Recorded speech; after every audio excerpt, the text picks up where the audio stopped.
2 frogs and 2 cats on this shield. Yes. Man, I love frogs. Greetings and felicitations. Okay, here comes the first round. Boom. And Jeez, that was just unnecessary. You kidding me? You can't be out of range? What? Greetings and felicitations, YouTube. Jarl, the Appian way here with good old Memnon and Rhesus. That's right. It is a 1v1, me against the AI, just to kind of show off some of the units in the rosters. And once I show you this battle replay, I'm also going to show you a couple of unit tests and just my initial thoughts on the 2 rosters as I've gotten to know these factions over the last 2 days that I've been playing this. So, first of all, let me introduce you to my Ethiopian Horde. I've brought 4 units of man-fit infantry. These guys are mid-tier funds, so about between 700 and 800 funds, and is a light infantry, which has the option of putting its shield on its back. I've brought a Naktua infantry, which costs over 1,000, and is a light infantry, which also has the option of putting its shields on its back. With a speed of 48, though, that's actually pretty good. I know you guys probably want to get close-ups on these units, and I'll get to them. I'll try to, but let me get through the rest of the army selection first. You'll note some old standards here. A pair of Cordovantes, which I think are mandatory for Ethiopia. More on that later. Memnon here is on foot, leading this army, and off to the side, I've got Harpy Fiends and a pair of Ethiopian Hunters, which actually are really, really cool Vanguard deploy, very inexpensive javelin unit. These guys only cost 320, and they do everything any other javelin unit in this game does, and then some. They're actually really, really good for their cost. And yes, that means that the mythical units for Truth Behind the Myth mode for Ethiopia are Cordovantes and Harpies and Harpy Fiends.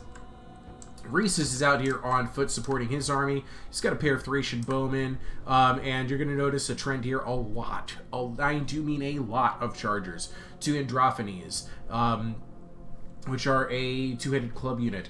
A Warriors of Pangaeon, a 2-handed medium axe infantry. Devoted to Zalmoxis, heavy infantry, 2-handed spears. 3 Mountaineers, which are a light infantry, low armor, 2-handed club infantry. And then I've also got a couple of Highland tribesmen in here. The Highland units have the, or at least this one anyway, has this ability where they have this last stand and they go berserk, so the battle doesn't actually end with them. It ends with them taking their due sweet time before they finally kick the bucket. And last but not least, let's talk about the heavy chariots. I've got Mares of Diomedes, You'll note they've already lost some health. That's because the AI has activated their speed boost ability, which Barbed Whips causes damage to self for a 30% speed boost, which they kind of need because their speed is only a 64. It looks like the effect is already over, so they kind of wasted it.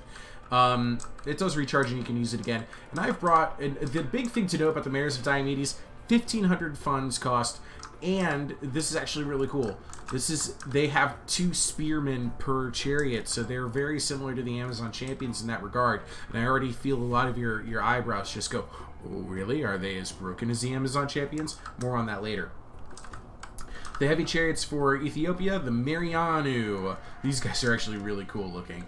The wheels look like they've made out of bronze circles. And they have all of these shields just kind of laid out on the sides. Now, I'm going to try and get you some close-ups of these units, but I have to tell you, I've tried recording this a couple of times now. I've been dealing with a bug recently. I haven't been able to identify the source of it, where I lose all sorts of frames while I'm recording. And it just doesn't make any sense. Hopefully this works out just fine. I'm going to go ahead and get some close-up shots of the man-fit infantry. These guys have some really cool shields. Not as cool as the crap, what are they called? Naktua infantry. Some of these are just excellent. Like, look at this one. I love this one the most. 2 frogs and 2 cats on this shield. Yes. Man, I love frogs. Okay. Sorry, enough about that. All of these shields can go on their backs. The Naktua infantry, it does say that they're a spear unit, but I'd like to point out that when they put their shields on their backs, they then swap to these, look at this, this ridiculous halberd. So I don't... Yeah, gaining increased armor-piercing damage and movement, but at the cost of lower defense. That's really neat. The problem is that it's a 1,000 fun light infantry. You have to play Cordovantes in an Ethiopian build because you do not have any heavy infantry option choices. Let's put this back into play here. Give you some close-ups of the very, very wildly different Thracian units here. Here's some of the Androphanes. You're going to note there's a lot of bronze on these units, but it's the Seekers. Oh, this is cool. The Mountaineers, they're curved clubs. Really cool looking unit here. I love their weapon. It's like they're beating you up with the shillelagh. We're getting some archer action here from the Thracian bowmen. I'll be honest, the Thracian ranged units do not impress me, but there are some interesting things to be seen in the Ethiopian ranged units. Here goes the devoted to Zalmoxis right now for your entertainment. They also happen to have javelins. They're kind of dishing out in the Noctua infantry. Noctua infantry has been taunted by the sirens, and now they've been completely run over and obliterated. Huge loss of funds for me. They're completely caught out. I'm trying to get a flank around here with some Ethiopian hunters. I've got a Cordovantes and Manfit infantry on the side. I've got Androphanes are getting discouraged by the javelins from the Harpy Fiends. I need to try and support this Manfit infantry as best I can. I have Memnon sprinting out here to get to Rhesus. I figured he'd be a really good duelist hero, and he's got some fantastic abilities, which we'll talk about in a little bit. I'm trying to use my Mariano to double team the Mares of Diomedes, hopefully grab control of them early in this battle so that they don't cause horrific casualties for my forces. Meanwhile, Manfit infantry out here is going to tango with this Androphanes for a very long time, surprisingly. I did not expect the Manfit infantry to last as long as it did against this Androphanes, but it does take a long time for that unit to fall. As you can see, I've got my Cordovantes really take control of the battle early on, helping me deal with some of the heavier infantry units. The Warriors of Pangaeon, man, did they get beat up. They got beat up quickly. I had some advantage going into this fight, but the devoted to Zalmoxis are mostly just staring at this duel and are out of this fight, which is good news for me. I will get the Cordovantes involved here in a second. But it's my Ethiopian Hunters that really impressed me. Keep in mind, these guys only cost 320 funds. I did spend a little bit extra in XP for them, but they're supporting my Harpy Fiends. Harpy Fiends took a ton of damage early. I missed out on what must have done it. With this kind of casualties, it might have been from a Chariot charge, but as you can see right now, I'm doing just fine in the Chariot battle, and by just fine, I mean I'm taking horrific damage, but I'm dealing with that Mares of Diomedes. They need to be dealt with. What did I say about this fight earlier? These guys last a very, very long time. I was very surprised with this Manfit infantry holding out as long as it did. I've got another Manfit infantry out here with its shields on its back. Is doing a fantastic job running down the some of the skirmishers. But as you can see, these guys also, they ditched their spear so that they could use a two-handed axe, just like the elite sword, spear, not elite, just like the Noctua infantry. See here, the Warriors of Pangaeon are routing now. I've got both my Cordovantes in here trying to support the infantry blob. The devoted to Zalmoxis are really sitting in here for a very long time. Highland tribesmen, they're going to rout, but don't worry, they'll be back. They have that berserk ability that they have to use. I'm trying to use the javelins to the best of my ability. We quickly shatter this Thracian bowman, but I'm much more interested in how my Harpies and Ethiopian Hunters can just put on the hurt to everybody else. Yes, we're already picked up our... No, yeah. Oh, we cannot see the value in the course of the battle. We are getting shot by sirens. I'm mostly just ignoring them. As you can see here, I'm shooting into the sides of the devoted to Zalmoxis. This is value city for me right now. My javelins are picking up a lot of extra funds for me. And with that, as you can see, the Mares of Diomedes shattered. I could go ahead and I can regroup some of my Manfit infantry and my Mariano to just go ahead and wrap on into these battles. Help me shatter the Androphanes. Let's talk about Rhesus and Memnon here. First of all, let's look at Rhesus's abilities here. Here we go. pretty cool fight that I ended up having with him. It was an inconclusive duel. He's got this Fearless Resolve, which gives a buff to stamina over 20 seconds. Really, really good ability. Leader of Men we're familiar with. Mountain War, a morale debuff, speed debuff, and melee defense debuff. Prayer to Zalmoxis for it gives the expendable trait, which I don't understand. I guess so. And then there's the Divine Focus. But Memnon's abilities, though, way cooler. Alright, so he's a duelist here with Divine Challenge, but on top of that, he's got this Foreign Curse, minus 20% armor. You tango that with the Divine Challenge for minus 20 armor, and you can obliterate the enemy hero's armor. As well, Paean's Touch for healing of up to 800 HP. There goes Rhesus now, he's running away. Lead by Example, morale buff, weapon damage buff, melee defense buff, Pharaoh's Edict armor buff, morale buff, and a very significant stamina buff. 40% stamina over 40 seconds. Really, really, really good. And this also gives us a chance just to look at some of these pretty units. I hope that this hasn't been skipping a lot. If it has, I'm going to have to show it anyway because I haven't been able to get rid of it. But that's why I kept things away for so long. You might be wondering, why is this battle not over? Homer called it a while ago. That is the strange ability on these Highland tribesmen. They just go berserk, and they're not going to stop berserking, not until the battle's done. So, there they go. The ability, let's see if I can't find it. Highland tribesmen, here we go. Yeah, Last Stand Berserk causes fear, Last Stand plus 20% melee defense. So, and it doesn't seem to end. So regardless of how low their morale being, you just have to kill them all. Some of the Highland units have this, but the units in particular that do are part of the Countless Host mechanic, and you can only take 2 units of Countless Host. So yeah, there goes the other one. We'll just go ahead and wrap this up. And I'm going to see you guys in the end battle screen, talk about some of the statistics, and then test out some units with you. All right? I hope you all found this interesting. I'll see you soon. I suppose I could at least show off some of the units while they're running around.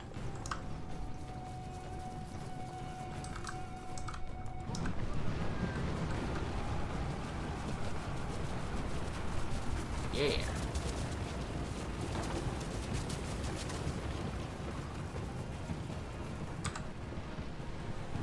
Those are the Ethiopian Hunters. Followed by the Harpy Fiends. Yeah. So yeah, big surprise here. The Harpies and Gorbanzis are of course going to be our largest numbers of kills. Oh no, wait. Man-fit infantry that caught some skirmishers. But the best value bought here is going to be in, nobody's surprised, yeah, the Harpy Fiends, 1782.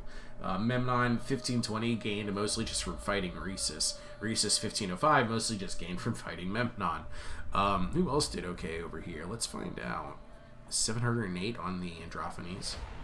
1220 on the Devoted to Zalmoxis. I didn't really get a good look at what they were doing in battle, but the Mares of Diomedes just barely paying for themselves with 1508 damage. Man, oh man. Yeah, let me go ahead and show you guys what their rosters look like. So here's Ethiopia. Let's talk about Ethiopia first. First of all, I love this. This is every hero is not white, which is perfect for who they are and what they're bringing this way. But not only are they just not white, but they're also, each one is uniquely designed. These are all brand new models, even though they're all still familiar hero types. The Warlord Commander, Warlord Mentor, the Skirmisher heroes are also available for Ethiopia, as well as the fighters.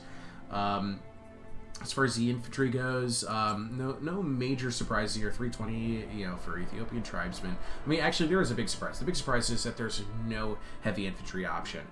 They do have 2 elite infantry options that are just, I think they price themselves out of the game with 1390 and 1520. The Sheridan Warrior has to be better than a Myrmidon to cost this good. And it is not fearless. It does have battlefield healing, and a bonus versus spears, 160 sword damage. I'm not seeing where this value comes in. I'm really not. So I would not recommend using Sheridan Warriors in multiplayer. Medjai Warriors, a light infantry that costs 1390 is scary. It is very scary. The good news is, though, Vanguard deployment, you can't hide them, though. They can hide in forest and scrubs, but they are not they're a Vanguard unit, but they are not a stock unit. They do have the leader's will ability. 120, two-handed spear damage. I'm not seeing it here either. 1390 is very expensive for a light infantry. Nakatu infantry is also a light infantry option at 1140. The good news, you can use them as a charger. They are very, very quick, but again, very expensive for something that's just going to get run over. That's why I was really interested to see how the man-fit infantry would do in the long run. They kind of collapsed under the weight of all of the chargers that were arrayed against them, but still, that's a light infantry at 720.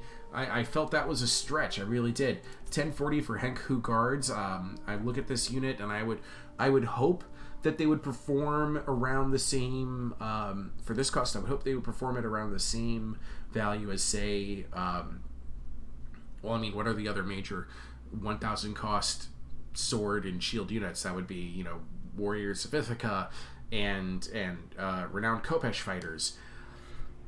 Don't know how they're going to match up there. I think that's going to be the first thing I'm going to test out. Let's just give it a check and see what happens. Okay, here we go. These are the Henku Guards. Cost 1,040 versus Renowned Khopesh Fighters. Cost also 1,040. First thing to note with the Henku Guards, they don't have javelins. Renowned Khopesh Fighters and Warriors of Ithaca do. So the initial stages of this battle are going to be what you... Oh, hey, leave my infantry alone, enemy hero. Oh my gosh, and they stopped instantly. No, thank you. Let's just keep going. Hope my hero ties up his hero. All right, so we're going in here now. Already with the disadvantage on the javelins and the hero charge, but hey, we do have his attention. There we go. Let's just go ahead and speed this up now that we're engaged. And actually, wow, they're doing pretty good, aren't they? The Henku Guards have 125 sword damage. The Renowned Khopesh Fighters with 107. And a bonus versus, they do have the armor piercing represented on their card. What is the armor piercing on the Henku? Armor piercing damage is 14. Attack interval 3.6 seconds. And the armor piercing on this unit is 20. Henku Guards armor piercing, 14. So yeah, the Renowned Khopesh Fighters do have better armor piercing. And the Henku Guards do have a much better armor value than Renowned Khopesh Fighters. Nope, they're losing now. It's okay. Oh, the shout. Yeah, hero abilities. Those count. I'm not going to be able to effectively test these until we get, non-AI players involved. But as you can see there, that I can't tell if that shout is what really made the difference in the end. But they did hold their own for a fair while. They definitely are more armored than the Renowned Khopesh Fighter. They're not going to perform that well against Warriors of Ithaca, so we don't even need to bother testing that. And yeah, I don't trust that the hoop shoe are going to be any good with only a 67 weapon damage, even with armor piercing. I'm worried about Ethiopia's lack of heavy infantry, which is why I say Corvantes are a must pick for them. They're being billed right now as having some of the best missile infantry, second only to possibly Troy. You'll note they have an Egyptian Slinger here, which cost at 280. Seems very comparable to an Achaean Slinger.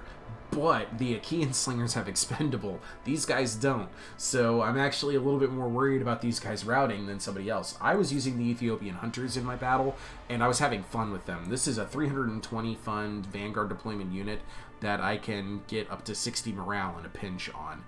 Like, next to no armor, decent javelin range, okay damage. I just think these guys are very, very valuable at their cost. As a comparison, take a look at the light skirmishers of Lycia. 100 range, 20 missile piercing damage, Yeah, they got more armor. Their morale is still stuck at that 40. But, like, you know, if they just put them over, you know, overlap them together and compare, you can see the Ethiopian Hunters have a lot more going for them. They're going to go through their ammo quicker. Sure, they have fewer shots, but at that cost, this isn't bad because of that extra range and that little bit extra damage. I actually think they'll do okay, especially with the bonus ability. And then the upgrade version of that is the Ethiopian Javelinman, which you could see with, you know, only spending 200 more funds, you get an even bigger difference. The downside, of course, being that their range is now down to just 75. But again, Vanguard deployment, you can do a lot with that. At 520, I'm impressed with these two cheap javelin units. Ethiopian archers, Elamite stone slingers, archers of Wawat, Egyptian archers. To me, too expensive, but I know that there are players out there that have a different playstyle from me that are probably going to have a lot of fun with these 4 units. 170 range is okay on the Egyptian archer, but but check out their sword damage real quick. 160 bonus versus spears. Okay, I see you, Egyptian archers. 170 range on the archers of Awad as well, and this is also a unit that has the leader's will. It's pretty neat. It's good stuff all around that I'm seeing here. The Mariano heavy chariot costing at 1100. Not a bad buy. Not bad at all. It's cheaper than the heavy chariots of Dardania. Of the Trojans and the Achaeans. And seems like it will do just fine in the long run. I mean, sure, the heavy Trojan chariots more HP, but the I already forgot the name of it. The Mariano actually has better armor, better morale, better melee defense at a significant value too. We're going from 26 melee defense to 34. That's actually a very significant difference.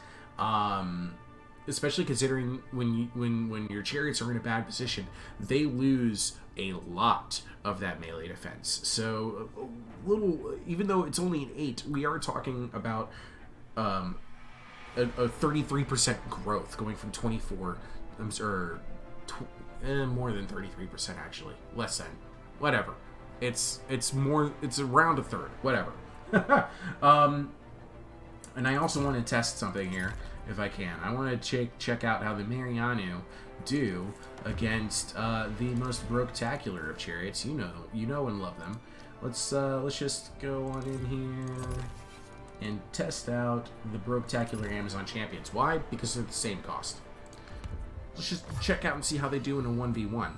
I'll tell you what my prediction is. My prediction is that the Amazon's champions are going to go completely roughshod on the Mariano.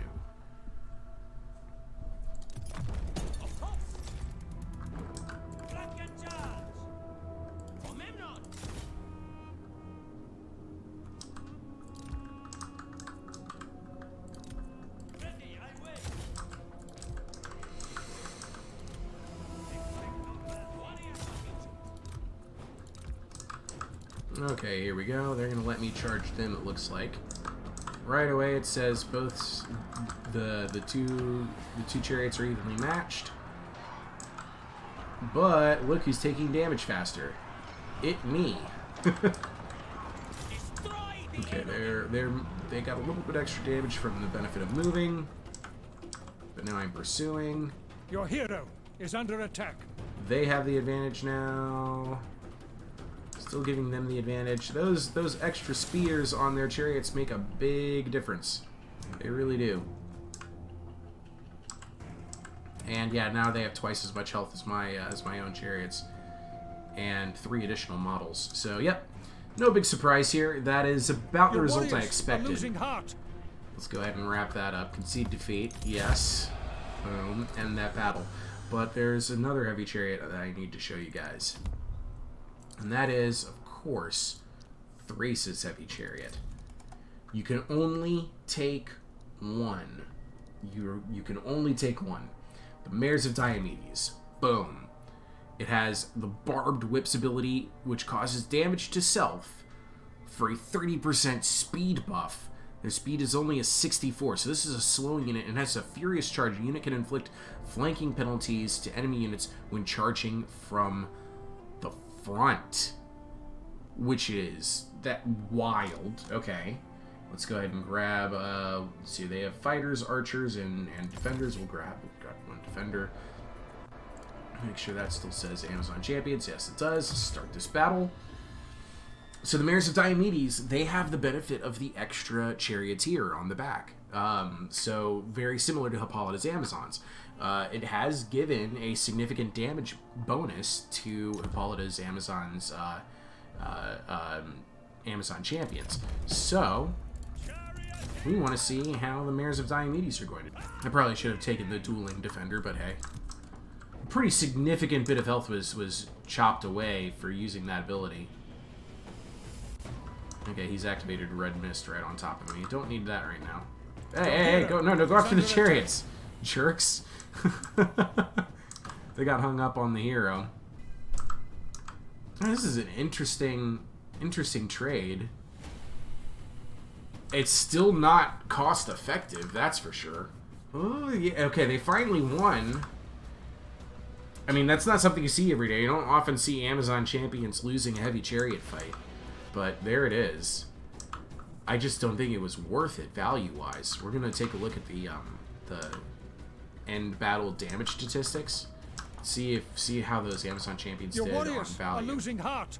Oh, but it looks like I'm gonna lose. Your hero has fallen. All right. Well, I didn't want to. Maybe my guys will run away when. Are you gonna fight me or what, lady? Alright, fine. I'll attack.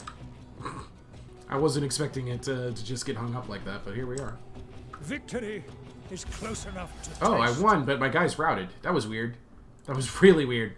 Okay, so let's look at the damage causes value for the Amazon champions. 1119 out of my 1500. That's a pretty significant deal. And even still, my Mares of Diomedes, which gained 2 XP ranks, didn't even pay for themselves. That might be a bug or something not reporting right, because I think you have to at least get your own damage causes gold value before you get XP. I'm probably wrong on that. I'm probably wrong. But that is a very interesting result. You keep in mind, that is not representative of the actual health that was left of that unit. The damage causes gold value was 1119 out of their 1500. So yes, I did have more chariot models still standing in the end. Not an ideal position. But while we're here looking at Thrace, some units you need to get to know. Warriors of Pengayon, 1310 with 155, what is this, two-handed axe damage. It's 200 axes, 200 spears, more two-handed spears. Here's a two-handed club. Here's a spear and shield infantry. Oh my gosh, we actually have one at the Thracian Guard. Bonus versus large, 95 weapon damage, 85 armor isn't bad. It is a heavy infantry at the 1080 funds range. I'm hoping that they'll do at least as good as Salamis' heavy spears, but I don't think that they have quite the stats necessary to do so. Worshippers of Pan, here we go, another two-handed club infantry, Thracian spearmen, spear and shield infantry, weapon damage of only 70, war chanters, 96 damage. They have a special ability here called Titanismos, which is 30-second debuff around them for minus 10 melee attack, minus 10 melee defense. Maybe somebody you use to support your attack. The unit unleashes a war cry that lowers enemy attack and defense. Okay, cool, but your armor's only 50, your morale's 65, which is good. The idea here is you put one of these in with a whole bunch of the other chargers, and you pop that off, you get in there, you hit them hard. Plainsmen, mountaineers, woodsmen, okay. Thracian archers, 920, 160 range, meh. Thracian bowmen, 160 range, again, I'm just feeling kind of meh about that.